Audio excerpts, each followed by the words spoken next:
Un organe qui stocke le sucre, qui emmagasine le sucre et le restitue sous forme dérivée de glucosène selon les besoins de l'organisme. Et là, il va viser le foie. Et c'est ainsi qu'il va procéder à des prélèvements et à un lavage à l'entrée et à la sortie du foie. Pour voir comment, à la sortie du foie, en faisant un lavage n'est-ce pas, du foie, il va constater, n'est-ce pas, l'apparition d'un taux de glucose. Voyez donc ici, nous avons l'illustration des trois méthodes de la méthode expérimentale, qui est la méthode propre aux sciences, et qu'on appelle les sciences exactes.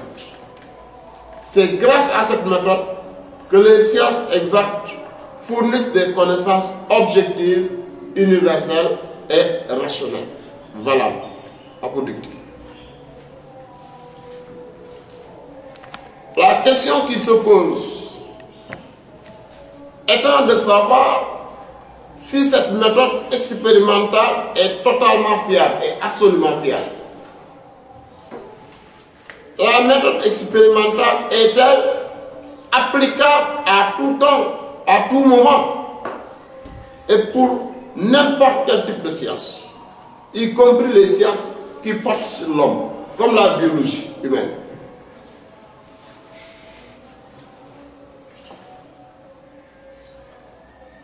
Et la question aussi de l'exactitude des résultats scientifiques. La question de l'objectivité. Le savant qui fait la science est-il absolument objectif? Nous reviendrons tout à l'heure sur ces questions. Mais avant cela, il sied de dégager la particularité du troisième groupe de sciences, à savoir les sciences humaines ou sciences sociales. Ce sont des sciences qui portent sur la réalité non biologique de l'homme, qui considèrent l'homme en tant qu'être social ou psychologique, être individuellement, ou en tant que faiseur d'histoire. C'est le cas de l'histoire, c'est le cas de la sociologie, c'est le cas, disons, de la psychologie. Mais le problème de ces sciences, que Michel Foucault d'ailleurs dit, on ne peut pas à proprement parler les appeler sciences, parce qu'elles ne peuvent pas atteindre le degré de scientificité requis.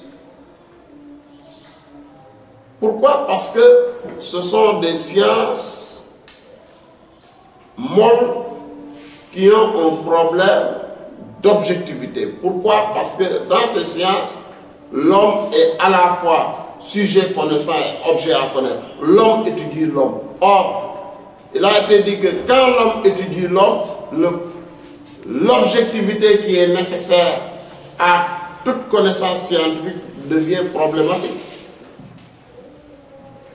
Autant Abdoulaye Diouf, qui est un ethnologue, qui est un anthropologue,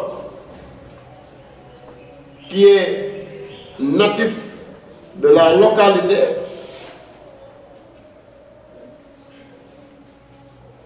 aurait pour vocation aujourd'hui d'étudier la vie des peuples de cette localité. Les conclusions auxquelles il aboutira peuvent-elles être des conclusions totalement objectives? Parce qu'il partage les manières de faire, les manières de sentir, les manières de penser des habitants de Médiam. En ce moment, le décentrement nécessaire, la distance nécessaire pour que l'objectivité soit possible, cette distance devient nulle, ou devient, à défaut d'être nulle, devient problématique, devient difficile à être respectée. même des étrangers qui viendraient ici étudier les manières de penser des populations de Birdiam, ces étrangers, à force de pratiquer ces populations, finiront par avoir une sympathie, finiront par adopter certaines de leurs manières de faire, ou alors à avoir une attitude, n'est-ce pas, d'ostracisme, de répugnance vis-à-vis de leurs pratiques. Parce que peut-être ces pratiques n'ont pas été partagées de façon affective, n'ont pas été aimées, elles sont rejetées, elles sont considérées comme étant barbares ou sauvages. Là, nous versons dans l'ethnocentrisme. Or, l'ethnocentrisme est tout à fait une attitude subjective. Vous voyez ici que le problème de l'objectivité de ces sciences demeure. Et c'est pourquoi ces sciences ont un problème sérieux de scientificité. C'est la même chose.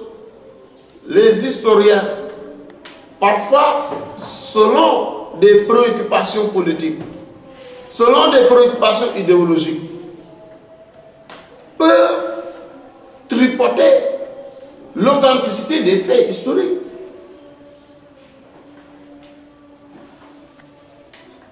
Il y a de cela quelques années, j'ai à lire un journal, un documentaire scientifique, d'une rigueur scientifique d'ailleurs, où un des agents qui était censé explorer l'existence d'armes biochimiques en Irak,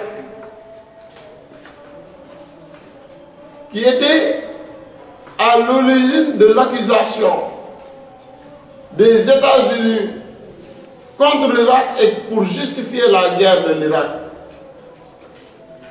L'attaque par les Américains de l'Irak, les résultats n'étaient pas, les faits sont têtus, mais pour des besoins du moment, pour des besoins de la circonstance, on peut tripoter, on peut faire dire aux faits autre chose, c'est-à-dire ce que l'on veut. Il y a ici un problème d'objectivité. Alors, pour dire tout simplement que les sciences humaines ont un problème de scientificité. Pour revenir à la méthode, à la question aussi de la vérité, la méthode expérimentale, son applicabilité pose problème s'il s'agit des sciences humaines ou bien des sciences comme la biologie. Et cela pour des raisons strictement éthiques, qui disent que l'homme n'est pas un cobaye, l'homme n'est pas un mammifère sur lequel on doit faire des expériences. Il y a aujourd'hui des questions de bioéthique qui dénoncent l'instrumentalisation de l'homme. Il n'est pas permis par la déontologie médicale de faire certaines expériences sur des êtres humains. Certains êtres humains, certaines expériences du moins, pouvant hypothéquer la vie de l'individu. C'est pourquoi l'application de la méthode expérimentale de façon exhaustive pose problème. Alors,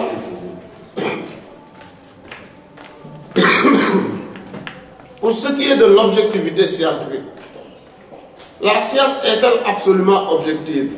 Bonjour chers téléspectateurs, aujourd'hui notre invité c'est M. Sen. M. Sen, pouvez-vous vous présenter s'il vous plaît? Merci M. Sis. Alors, moi je m'appelle Ahmed Falingour Sen, professeur de philosophie au lycée de Pout depuis le mouvement national 2006. Donc j'officie au lycée de Pout. Et avant cela, j'ai fait un service public au lycée Al-Bourounia de Linguère avant d'atterrir à Pout. Alors, aujourd'hui, je me propose donc de faire une petite synthèse à nos apprenants. Merci beaucoup. Vous êtes venu sur invitation de l'amicale des étudiants de Mbirdiam, M. Sen. Pouvez-vous nous dire pourquoi, ce qui a motivé votre choix aujourd'hui, pourquoi vous avez parlé exclusivement que de l'épistémologie et de l'esthétique? Alors, vous savez, M. Sis, le programme de philosophie en classe de terminale est structuré en 4 grands domaines. Il se trouve que c'est l'exploration de ces domaines-là connaît souvent un déséquilibre dans la gestion du temps. Ce qui fait que la plupart du temps, nous professeurs, nous l'utilisons à l'exploration du domaine 1 consacré à la réflexion philosophique et du domaine 2 du moins consacré à la vie sociale. À telle enseigne que l'année qui est impartie, répartie sur 9 mois, si vous voulez les 6 mois les consacrer à 2 domaines et les 3 mois qui restent, vouloir les consacrer à 2 autres domaines, plus l'étude des œuvres au programme, sans compter les travaux méthodologiques, les travaux dirigés, il va sans dire que nous serons confrontés à un problème d'efficacité.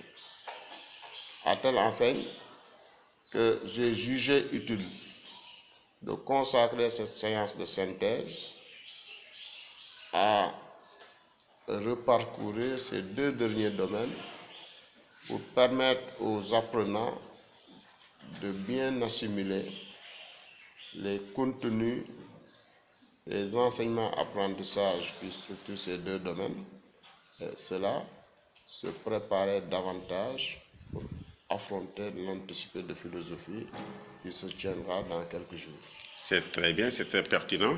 Donc, pouvez-vous, s'il vous plaît, dire quelques mots à l'endroit de ces élèves-là, des conseils pratiques sur des choses à éviter ou bien des choses à faire pour réussir une bonne épreuve anticipée de philosophie? Alors, les élèves, tout d'abord, éviteront la précipitation. Parce que, comme le dit Descartes, toute précipitation est source d'erreur.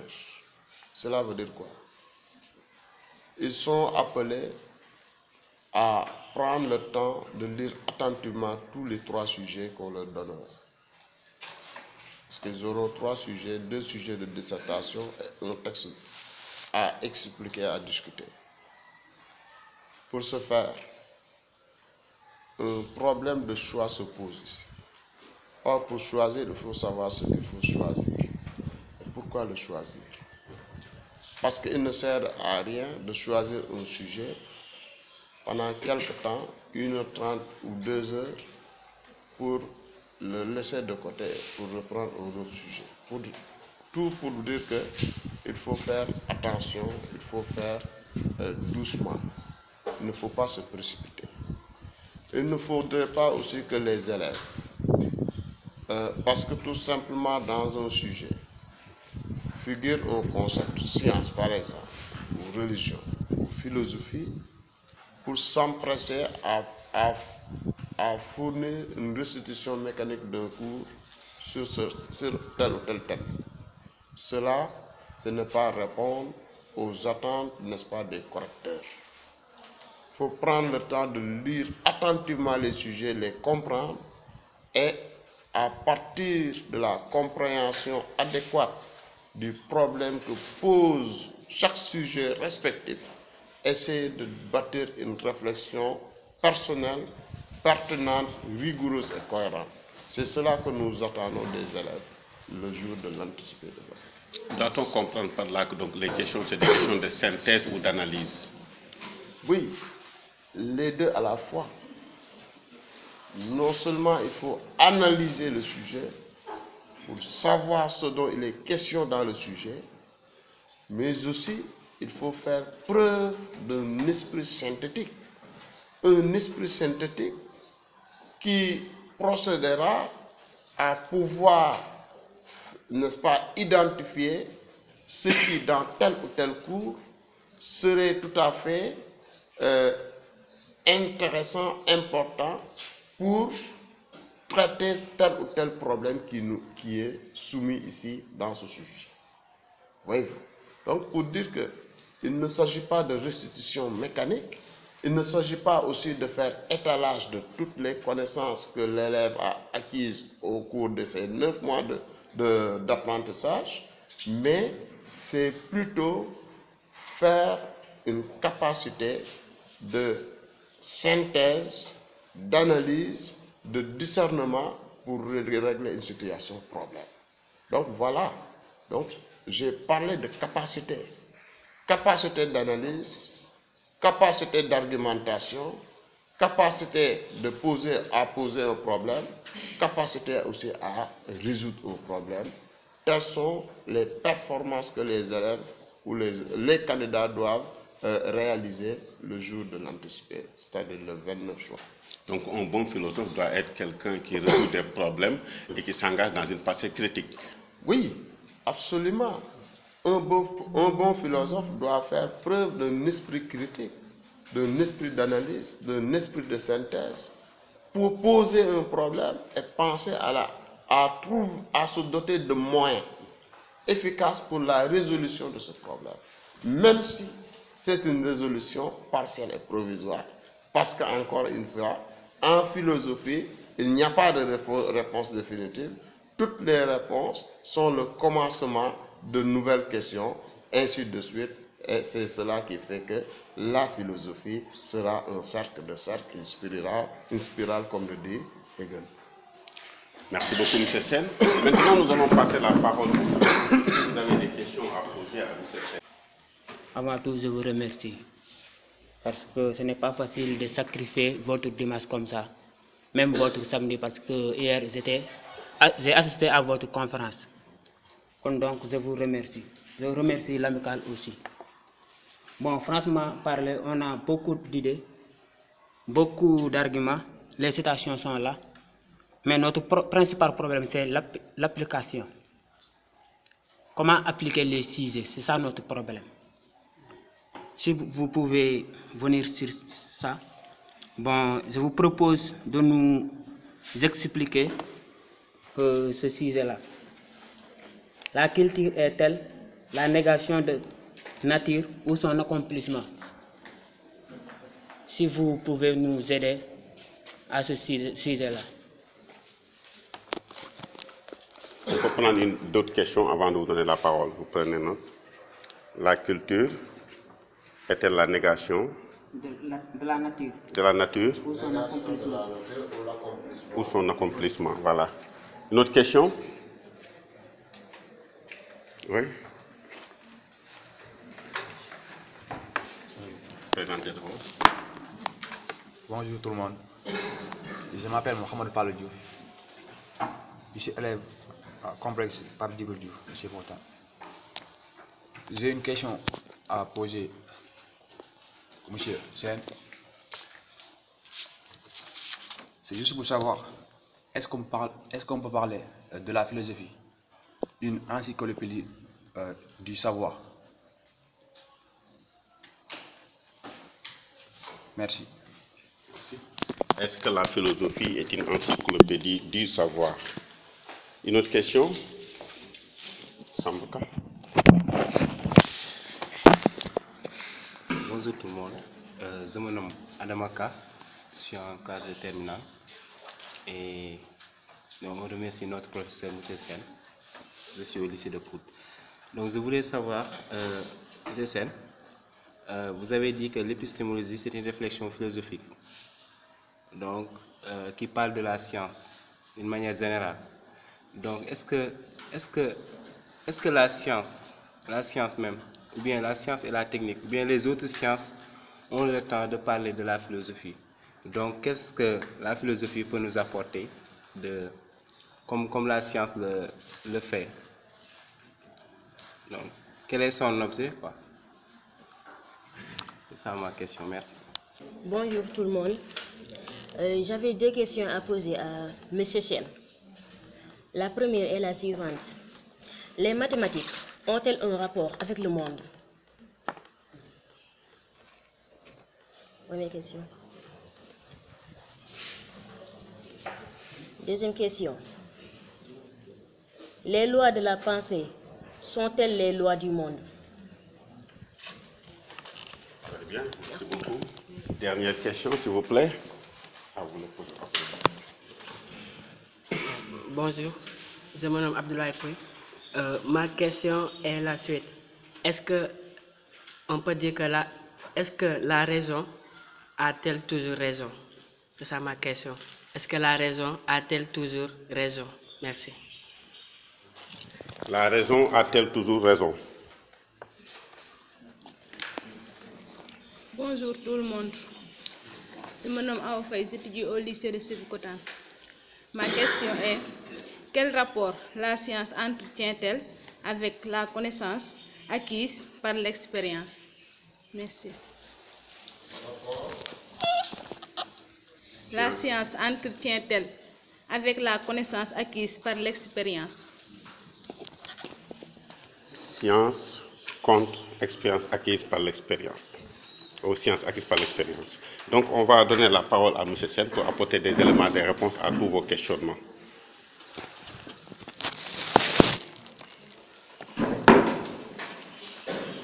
Je vous rappelle que vous pourrez également suivre ça. Il y aura un montage, ensuite vous aurez ça en ligne. Vous utilisez vos smartphones, on vous donne le lien et vous allez suivre ça sur Internet. Alors, il y a un élève qui demande si la culture serait une négation de la nature ou son accomplissement. Encore faudrait-il connaître ce que voudrait signifier la culture ou de quelle culture s'agit-il et aussi la nature ou de quelle nature s'agit-il. La culture aurait 3 niveaux de signification. La culture au sens propre ou culturel qui désigne cette activité transformatrice que l'homme exerce sur une nature donnée pour en tirer des produits.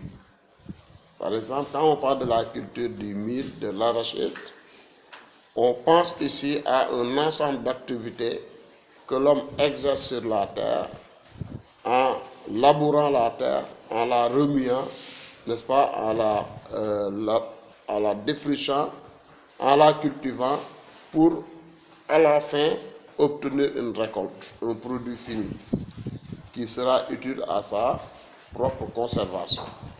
Ça, c'est le premier sens qu'on pourrait donner à la notion de culture. Le deuxième sens, c'est le sens sociologique qui signifie la culture comme mode d'existence d'un peuple, c'est-à-dire l'ensemble de ses manières de faire, de penser, d'agir, de sentir, de croire, propres à un groupe d'individus et qui sont transmises de génération en génération par le biais de l'éducation. Le troisième sens, qui fait penser à l'idée de culture générale, renvoie à cette connaissance générale que l'individu devrait acquérir sur tous les aspects de la vie, de la littérature, de la science, etc., comme de la technique. Cette culture façonne ce qu'on appelle l'esprit critique de l'homme. C'est la culture intellectuelle. Alors, que la nature pourrait aussi avoir 3 sens. Il y a la nature comme milieu physique, pour parler de la nature naturelle au sens spinoziste du terme, le milieu physique qui environne l'homme et qui ne relève pas de son œuvre.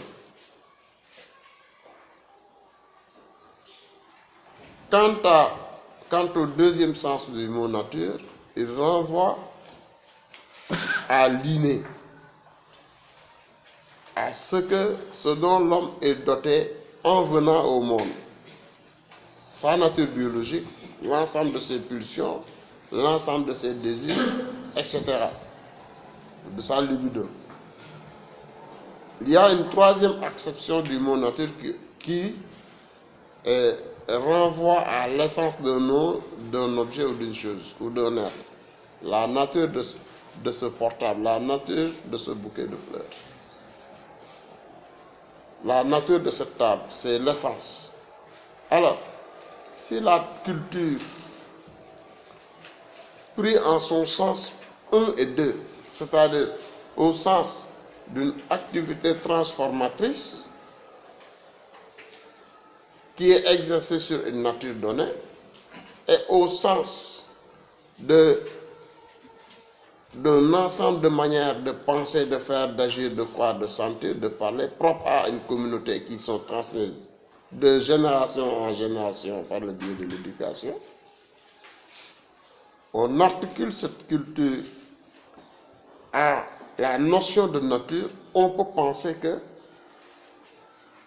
il y a naturellement une négation que la culture exerce sur la nature au sens du milieu physique, mais aussi au sens c'est-à-dire au sens de nature biologique de l'homme. Parce que vous savez bien que la nature au sens du milieu physique, l'homme n'y vit pas en la laissant de façon indifférente. L'homme vit dans cette nature et de cette nature. Il faut transformer cette nature. Nous avons ici notre monde, notre environnement, qui est constitué d'un ensemble de bâtiments, d'usines, etc. Tout cela relève de la modification que l'homme fait du milieu. Les briques dont se servent les maçons, le fer, tout cela, ce sont des dérivés de la nature que l'homme a pu transformer de fond en comble pour configurer son propre monde. Mais quand vous prenez aussi la nature de l'homme, de façon biologique, notre nature serait identique à la nature animale. Mais cette nature animale, la culture va s'exercer sur elle pour essayer de la transformer de façon à d'un être animal, d'un être naturellement animal, fera de nous des êtres humains dignes de ce nom. Alors même que nous partageons certains besoins avec les animaux, le besoin de manger, de boire, de s'accoupler, de déféquer, de dormir, on ne dort pas de la même manière que les animaux, on ne s'accouple pas de la même manière que les animaux, on ne mange pas comme les animaux. Pour manger, nous n'allons pas brouter l'herbe comme l'animal. Pour boire, nous n'allons pas boire directement dans la rivière. Nous cherchons une eau potable. Nous allons cueillir des feuilles, les préparer avec tout un ensemble, un art qui relève de la culture.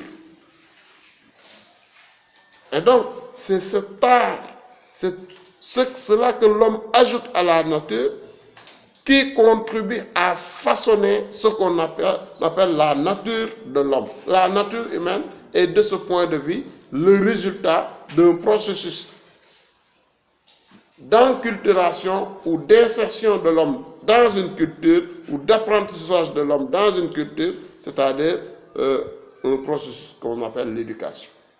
La culture aurait aussi le sens de Bildung, comme le disent les Allemands, c'est-à-dire qui pose le problème de l'éducation. Donc, pour dire tout simplement, autant la culture nie la nature de l'homme, comme le dit Georges Bataille, il y a une double négation que l'homme opère par la culture, par le travail par exemple. L'homme transforme son milieu et en transformant la nature, il se transforme lui-même, il passe d'un être animal à un être humain. Pour dire que la nature de l'homme est un résultat accompli. C'est l'accomplissement de l'humanité à travers la culture qui a tendance, même si la négation ne peut pas être absolue. Donc je pense que j'ai suffisamment répondu à la question de votre camarade. Alors la philosophie est-elle une encyclopédie du savoir?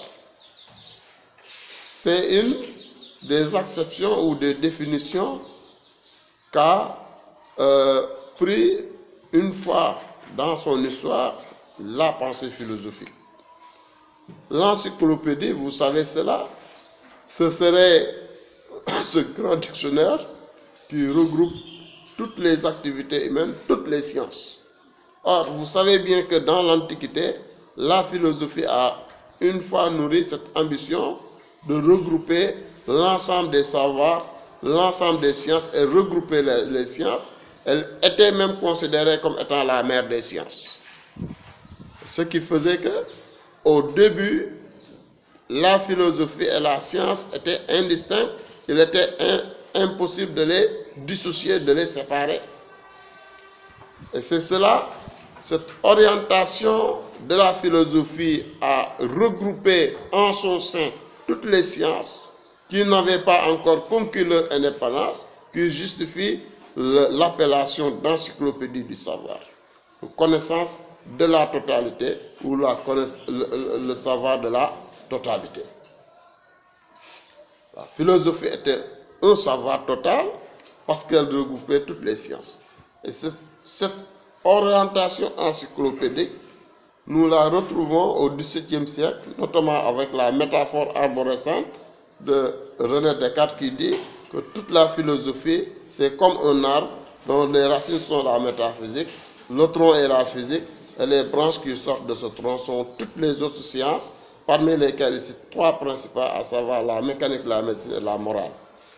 Mais cette orientation encyclopédique de la philosophie a été fissurée vers la fin du XVIIe siècle, quand justement les sciences qui étaient comprises dans la philosophie, à savoir la physique, la biologie et la chimie, vont se démarquer de la philosophie.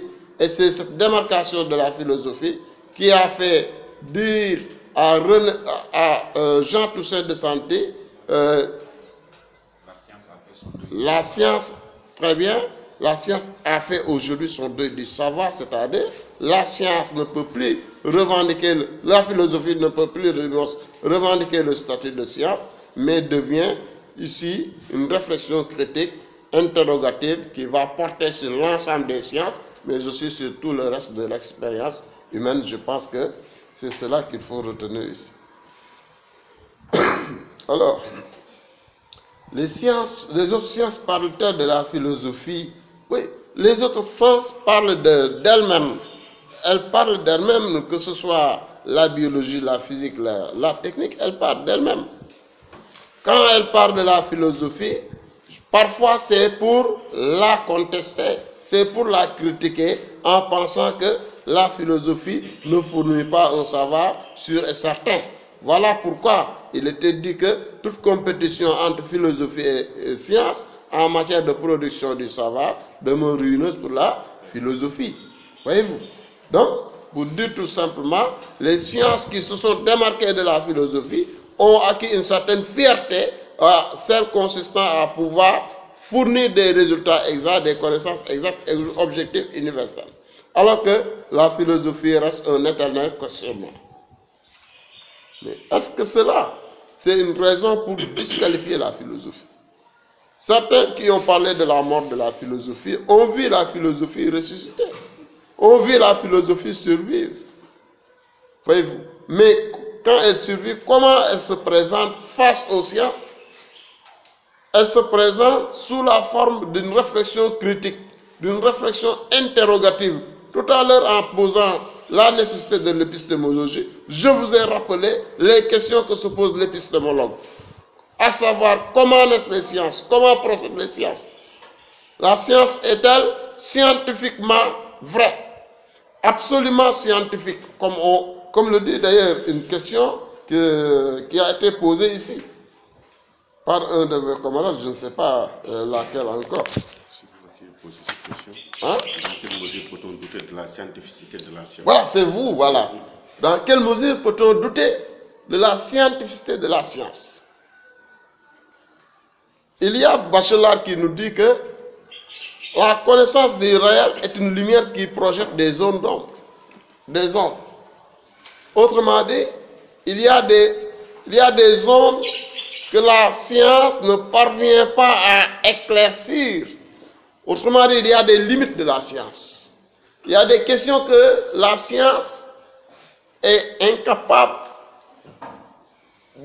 auxquelles la science est incapable d'apporter des réponses certaines. C'est ce qui fait dire cela à Bachelard. Et même Bachelard, le point de vue de Bachelard est repris par Robert Blanchet, qui dit que la science elle-même est une connaissance qui est loin d'être entièrement scientifique, au sens où on entendait par là des connaissances qui sont dépourvues d'aucune contestation.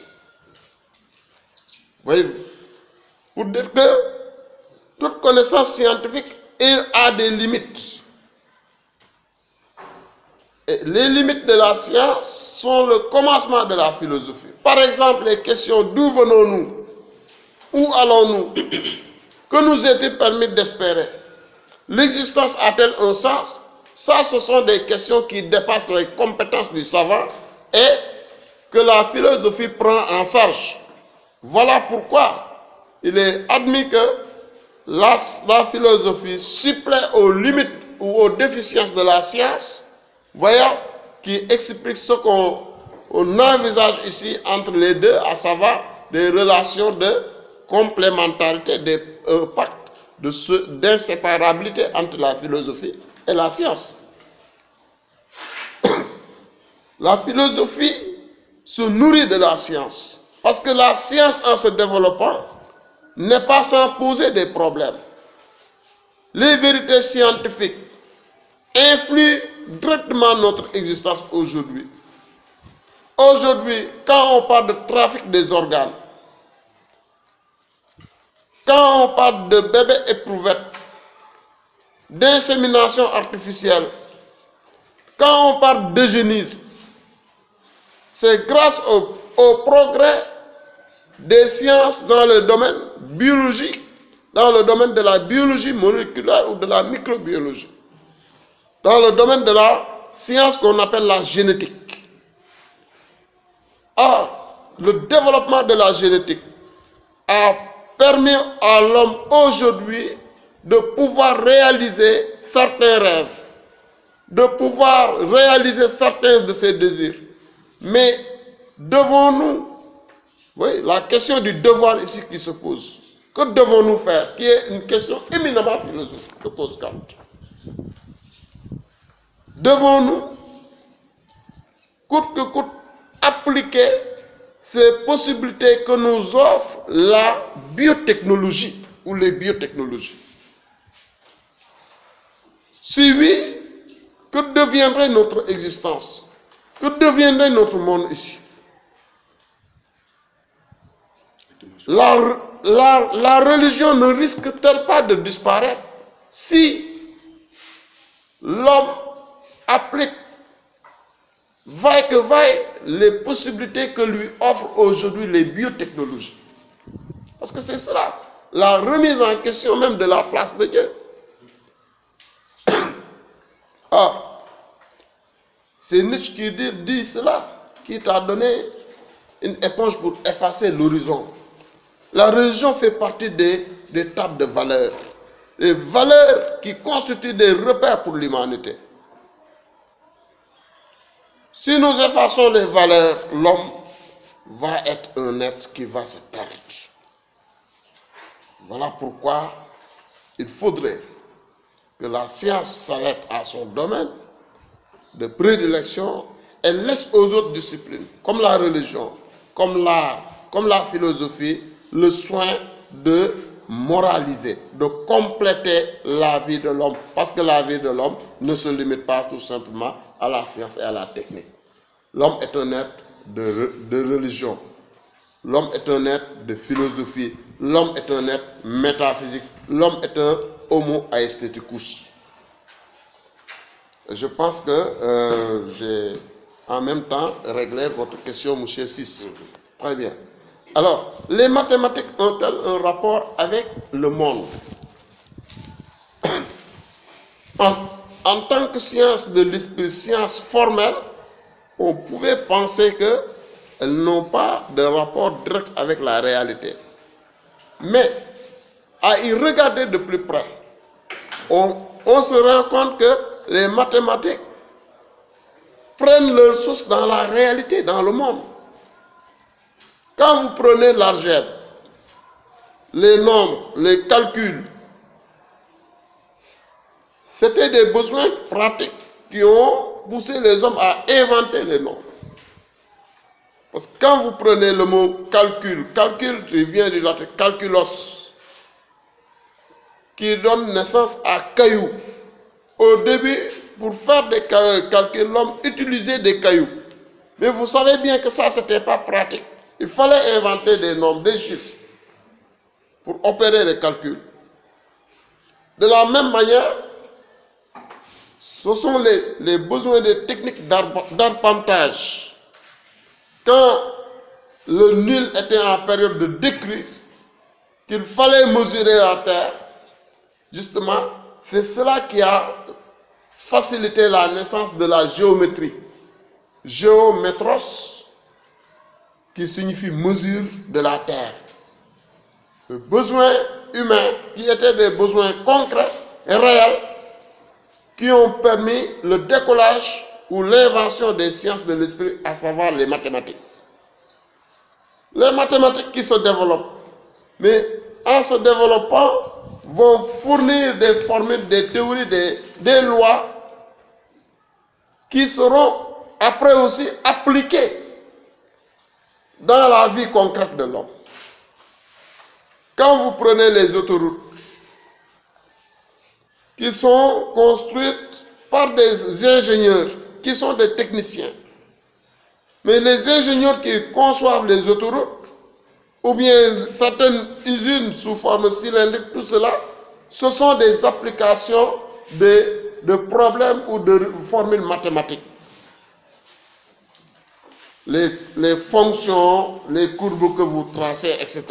C'est les lignes, tout cela semble être abstrait, mais c'est une abstraction qui va influer la réalité du point de vue de l'efficacité technique. Les exemples peuvent être multipliés.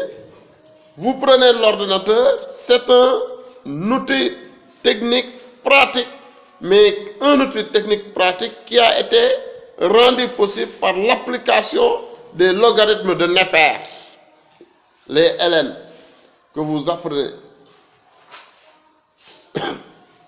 Donc je pense que c'est ainsi qu'on peut résoudre. Alors, les lois de la pensée, vous avez dit les lois de la pensée, qui sont des lois tout à fait rationnelles, mais aussi peut-être aussi conventionnelles, sont-elles les lois du monde? Alors, les lois du monde, les lois de la nature sont les lois de Dieu. Mais vous savez bien que Dieu a créé l'homme et l'a créé à son image. L'homme est esprit, l'homme a une raison. Et c'est cela qui est la partie divine en nous. Et donc, ce qui fait que les lois de la pensée sont des lois de Dieu.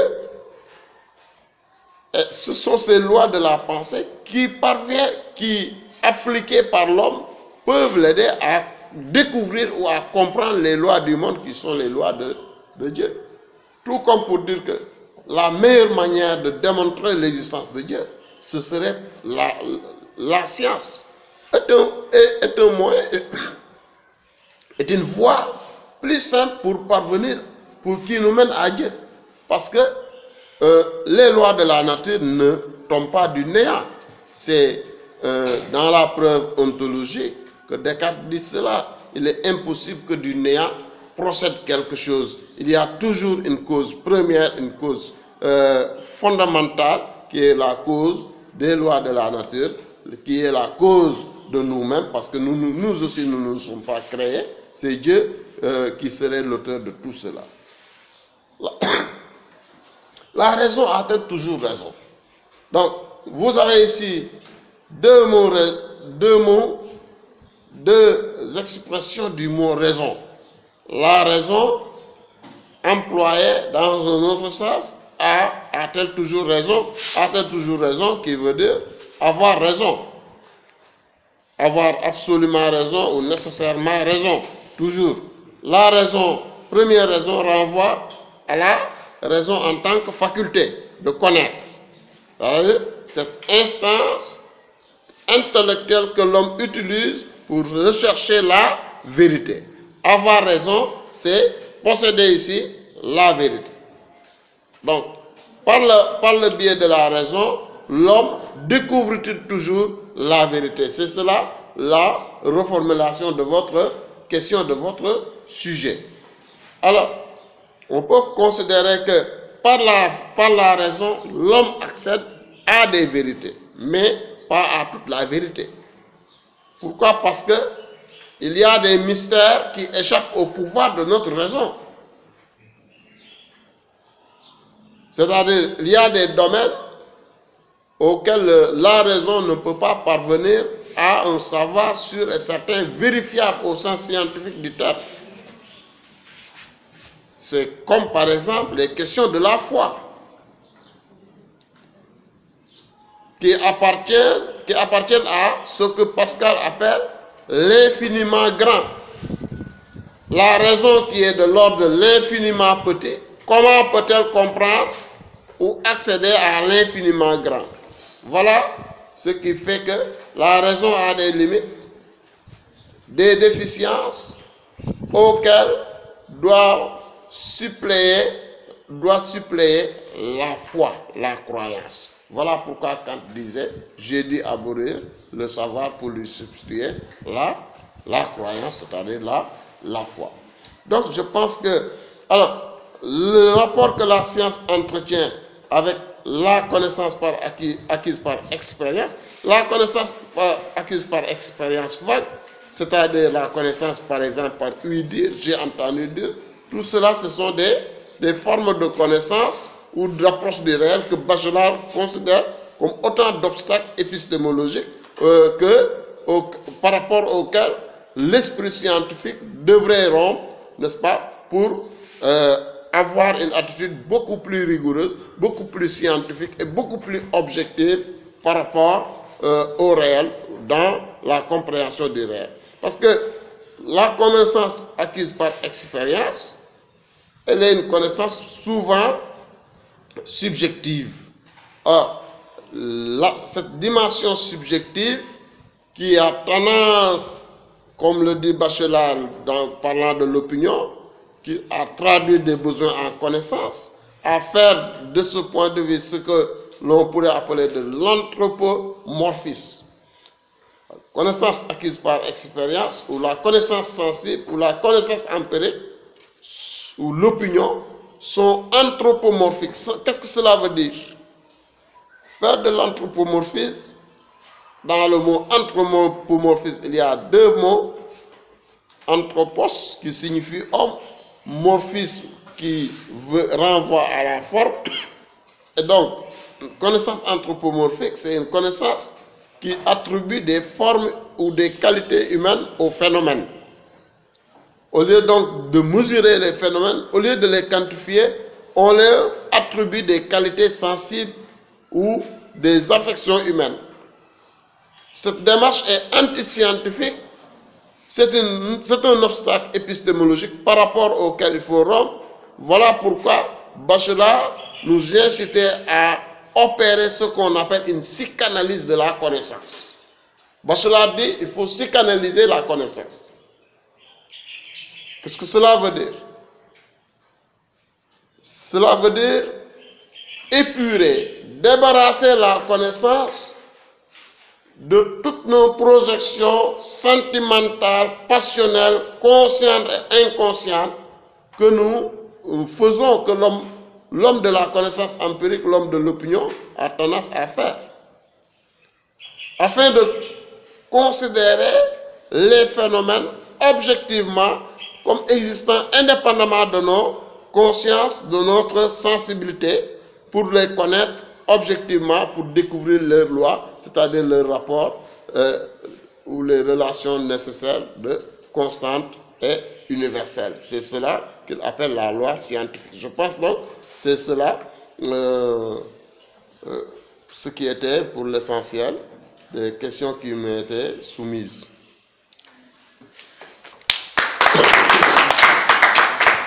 Merci beaucoup, M. Sen, de la clarté des explications. Je disais bonjour. Je disais que c'est un honneur qui m'a très surpris. Je ne m'attendais pas à prendre la parole, mais quand même je vais me débrouiller. Ne serait-ce que lors de la première rencontre avec M. Sen, on m'avait fait cet honneur aussi, mais j'avais un peu décliné, quoi, pour beaucoup de raisons. Bon, je dirais qu'on a assisté à un brillant exposé qui a été très riche en enseignements, mais aussi par la clarté des propos et de la déclinaison des différents thèmes composant le programme de la philosophie en terminale. On a su tant bien que mal recueillir quelque chose et cela nous a un peu rappelé nos cours de terminale. Je vais un peu axer mes propos sur une petite contribution peut-être, qui serait une goutte d'eau dans la mare, parce que tout a été dit, par rapport au rapport qu'entretiendrait la philosophie et la science.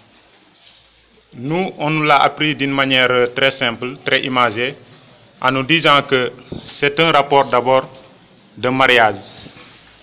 Un rapport de mariage, de divorce et de réconciliation. Pourquoi un rapport de mariage? Parce que, M. Sen l'a dit, avant le XVIIIe siècle, la philosophie et la science étaient un ensemble indissociable. Parce que la première personne qui a eu à utiliser le mot philosophie, je crois que c'est Pythagore. Lorsqu'il revenait d'Égypte, on lui a posé la question, Pythagore, vous êtes un philosophe? Il a répondu, non, je ne suis pas un philosophe, je suis un philosophos. Seul Dieu est philosophe. Et il a parlé... Pardon? Un sophos, oui. Un amoureux de la philosophie, n'est-ce pas? C'est ça? Oui. L'autre philosophe qui a parlé, de l'unification de la philosophie et de la science, c'est Descartes. Vous l'avez dit tout à l'heure par rapport à la définition arboresque que vous venez de décliner. Et pourquoi la philosophie et la science se sont divorcés? C'est au XVIIIe siècle. Au XVIIIe siècle, ils se sont séparés à tel point que vous avez amené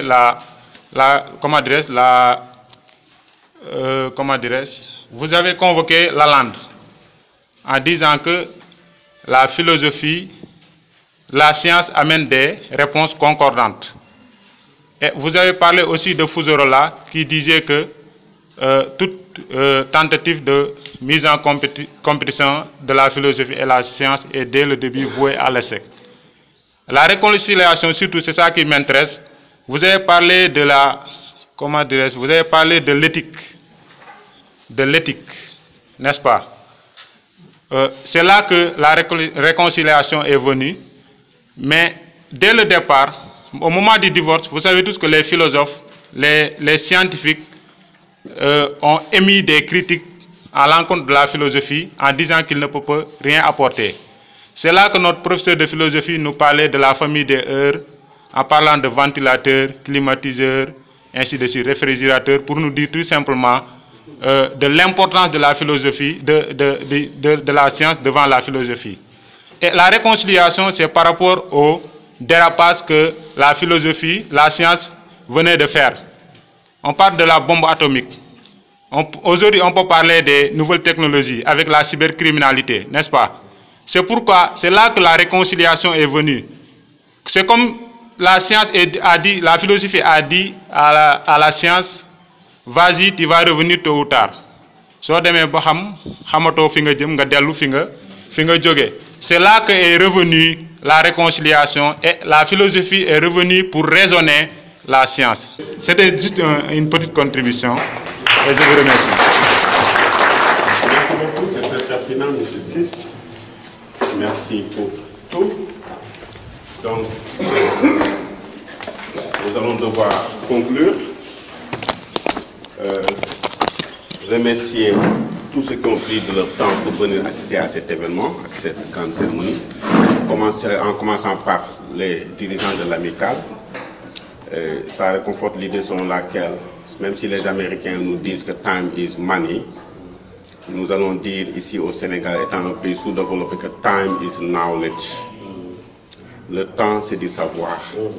Consacrez votre temps à apprendre. Consacrez votre temps à approfondir vos connaissances. Consacrez votre temps à pousser au maximum les limites de l'ignorance. C'est ce à quoi nous allons. Le Sénégal ne se développera pas sans des gens aux têtes bien faites. Je ne parle pas de tête bien pleine. À entendre M. Sen parler, ce n'est pas seulement une tête bien pleine, machallah, comme disait Montaigne, mais c'est une tête bien faite.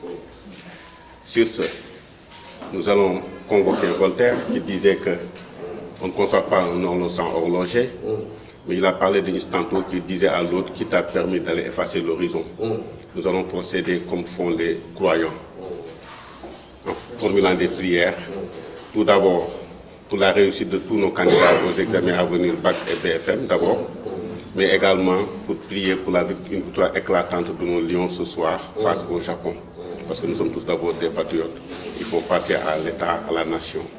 Donc chacun va observer une minute de silence, selon sa confession, prier pour la réussite des élèves à l'examen du BAC d'abord, et une victoire éclatante de nos lions, et au plein succès pour l'amicale des élèves étudiants de Mbirjam, et une grande promotion pour Thiès Média, qui nous ont accueillis aujourd'hui et nous ont permis de transmettre cet événement en tête ou bien mettre ça en ligne. Une minute.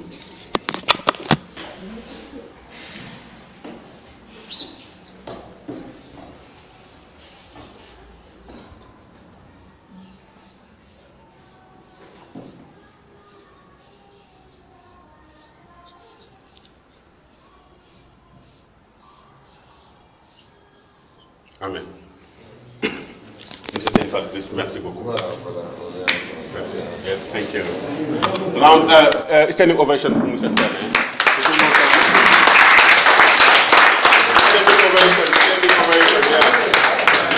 Chers téléspectateurs de la chaîne Thiès Média, nous disons bonjour ou bonsoir selon le lieu où vous vous situez. Votre télévision vous revient, cette fois-ci dans son souci de participer à la bonne préparation des épreuves anticipées de philosophie. Et aujourd'hui, nous sommes au kilomètre 50, sur invitation de l'amicale des élèves étudiants de Mbirjam, qui a organisé aujourd'hui une séance de révision. Nous allons, d'un moment à l'autre, donner la parole au président d'abord, ensuite au chargé de la commission pédagogique, avant de parler, donner la parole à l'invité d'honneur, M. Sen, professeur de philosophie au lycée de Pout. Je m'appelle Ibrahim Sis, je suis le président de l'amicale des élèves étudiants de Mbirjam. Monsieur Sis, pouvez-vous nous parler un peu de votre amicale? Ça a été créé depuis quand et quels sont vos objectifs principaux? Concernant la création de l'amicale, ça date de très longtemps parce qu'il y avait nos aînés qui étaient là, pas mal de gens qui ont passé par l'amicale et puis que l'amicale, depuis lors, il est en train de faire pas mal de choses sur différents domaines. Il y a l'aspect pédagogique, l'aspect culturel et aussi sportif pour les élèves ainsi que les étudiants. Les objectifs fixés de cette structure, concernant le domaine pédagogique, on peut dire que c'est surtout sur les élèves qui sont en classe au collège et aussi aux classes secondaires. Et comment, M. Sis, vous parvenez à organiser toutes ces activités-là? Oui, nous avons des collaborations avec certains gens du village, dans de bonne volonté, mais aussi on s'organise entre nous, entre élèves et étudiants, entre étudiants et étudiants, pour essayer de mener quelques activités ici au sein de cette structure. Est-ce que vos autorités au niveau local vous viennent en aide? Oui, parfois on voit certaines autorités qui débloquent quelque chose pour nous accompagner sur les activités, concernant ce qui est du financement ou bien de nous octroyer quelques matériels pour mener nos activités. Mais ça reste beaucoup, ça reste aussi. Parce qu'il y a des gens qu'on ne voit pas jusqu'à présent. Okay. Et parlant du côté social, est-ce que votre amicale fait des activités qui vont dans le sens de participer au développement local? Ok, quand on parle du domaine social, ici on voit que nous avons même une commission sociale, environnementale et culturelle qui gère ces genres de choses-là. Lui, voilà, c'est d'essayer d'avoir une approche vers le village, quoi, avec les villageois et les gens du village, essayer au moins de les accompagner ou bien aussi d'assister en quelque sorte. Merci beaucoup, M. Sis. Maintenant, nous allons donner la parole au président de la commission pédagogique, qui était le maître d'œuvre de cette journée d'aujourd'hui, comme je l'ai dit tantôt, qui était dédié aux élèves de terminale qui se préparent à passer les épreuves anticipées de philosophie. Pouvez-vous vous présenter, monsieur? Oui, bonjour tout le monde. Bon, je me nomme Mamadou Sis, je suis le président de la commission pédagogique de l'amicale des élèves étudiants de Mbirdiam km 50. Monsieur Sis, pouvez-vous revenir sur l'événement d'aujourd'hui? Quel a été votre objectif? Quel était votre objectif et comment ça s'est passé? Oui, comme vous le savez, monsieur, vous savez, ces temps-ci, on est à presque une semaine des examens, des épreuves d'anticipé de la philosophie. Et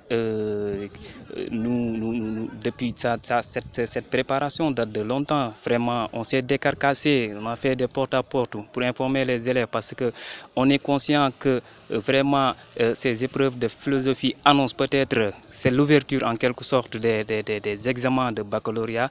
Et ces temps-ci, tous les élèves sont vraiment préoccupés, sont vraiment pris par le baccalauréat en quelque sorte. Donc nous, on est là pour aider nos frères et sœurs.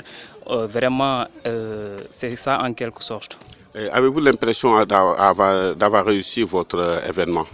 Oui, on peut dire, parce que, comme vous le constatez, tout le monde, les élèves sont venus vraiment en masse. La salle est vraiment remplie d'élèves, d'étudiants même du village. Et je vous rappelle que le village également est composé de différents quartiers comme Soulouf, Pouyen, Mbirdiam en tant que tel, qui est un autre quartier, et 50. Donc on note la présence partout des élèves venant de ces différents quartiers que je viens de citer. Et on a même allé jusqu'à inviter certains élèves de l'école Mambiram Sek et également des autres groupes scolaires comme Pape Djibril Diouf, lycée de Pout et lycée de Sébikotane, comme c'est dans le cadre de préparer les élèves qui sont en classe de terminale. Donc on a essayé d'élargir le champ vraiment de ce panel. Voilà. Merci beaucoup. Bonjour. Je m'appelle Abdoulaye Diouf, je suis élève à la classe de terminale au cours privé Mambiram Sek. Monsieur Diouf, vous venez d'assister à l'exposé de M. Sen, prof de philosophie. Dites-nous vos impressions. Oui, bon, tout d'abord, je commence d'abord par dire que malgré qu'il est venu en retard, mais quand même on a vu davantage parce qu'il a essayé au moins de nous expliquer, n'est-ce pas, la partie à ce qui concerne l'épistémologie. Et puis il a allé au fond des choses, il nous a détaillé, bon, il nous a donné le maximum, quoi. Qu'est-ce que vous avez appris de nouveau aujourd'hui? Bon, j'ai appris assez de choses. Non seulement différents de notre école, il y a d'autres élèves qui venant d'autres écoles, donc qui sont là, bon, avec la participation de tout le monde, n'est-ce pas? Bon, j'ai vu aussi la participation du prof, donc ça ce sont des choses, n'est-ce pas, bon, que j'ai souligné, quoi. Vous sentez-vous prêt maintenant pour affronter l'épreuve fatidique d'anticipé de philosophie? Oui. Donc, même si on le fait aujourd'hui, je suis prêt à le faire quand même. Parce que pour l'instant, ça nous reste que des choses à renforcer. Maintenant, on a déjà des choses en tête. L'essentiel, bon, c'est de nous aider et de nous montrer aussi la voie. Bon, vraiment, on est prêt quand même. J'espère que je ne dirai même pas que je suis prêt, mais dans l'ensemble, tout le monde est prêt quand même. Merci beaucoup, M. Diouf. Bonjour mademoiselle, pouvez-vous vous présenter s'il vous plaît? Bonjour, je m'appelle Rokhaya Ndiaye, je suis élève en classe de terminale L2 au cours privé Mambiram Sek. Rokhaya, vous venez d'assister à l'exposé de M. Sen pour préparer les épreuves anticipées de philosophie. Pouvez-vous nous dire vos impressions? Avant tout, je vais remercier M. Sen qui a pris son temps pour venir nous expliquer Je trouvais que l'exposé a été impressionnant et ça nous a permis de comprendre davantage sur l'épistémologie. Vous sentez-vous prête aujourd'hui à affronter les épreuves anticipées de philosophie? Oui. Est-ce que vous êtes confiante à 100%, 50%, 30%? On est confiante, même si ce n'est pas à 100%. Bonne chance, merci. Merci.